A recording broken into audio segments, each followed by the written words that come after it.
আরও একটা ইস্যু জানিয়ে বিরোধীরা একেবারে উত্তাল করছে Lok Sabha Rajya Sabha, SIR special intensive revision, voter তালিকা নিবিড় সংশোধন।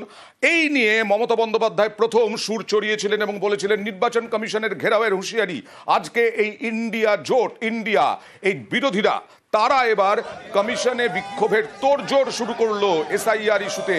কমিশনের অফিসে বিক্ষোভের তোড়জোড় কি জানা যাচ্ছে এবং কবে এই কর্মসূচি এবং সব বিরোধী থাকবে কিনা? মৈত্রী।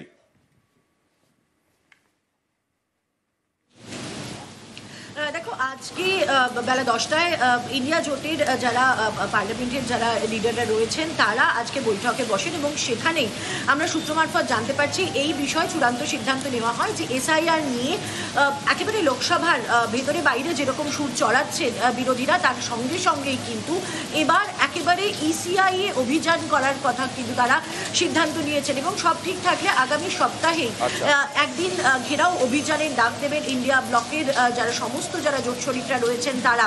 এমনকি আম আদমি পার্টি যারা এখন ইন্ডিয়া জোটের সঙ্গে নয় তারাও কিন্তু এই ইস্যুতে তাদের সঙ্গে রয়েছেন বলে এখনো পর্যন্ত আমরা জানতে পারছি। ফলে আগামী সপ্তাহে এই নিয়ে বিরোধীদের তরফ থেকে জাতীয় নির্বাচন কমিশনে অভিযান করার যে পরিকল্পনা নেওয়া হয়েছে, অভিযান এবং ধর্ণা কর্মসূচি যেটা তৃণমূল কংগ্রেসের তরফ থেকে মুখ্যমন্ত্রী মমতা বন্দ্যোপাধ্যায় ঘোষণা করেছিলেন, তার সঙ্গে কিন্তু সহমত সমস্ত বিরোধীরা এবং বিরোধীদের তরফ থেকে। 21 জুলাইয়ের মঞ্চ থেকে প্রথম নির্বাচন কমিশন ঘেরাওয়ের হুঁশিয়ারি দিয়েছিলেন তৃণমূল নেত্রী মমতা বন্দ্যোপাধ্যায়।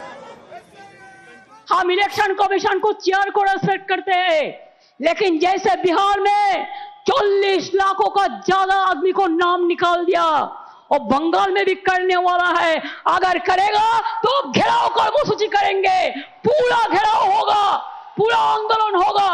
हम नाम काटने नहीं देंगे, हम नाम डालने नहीं देंगे डिटेंशन कैंप में।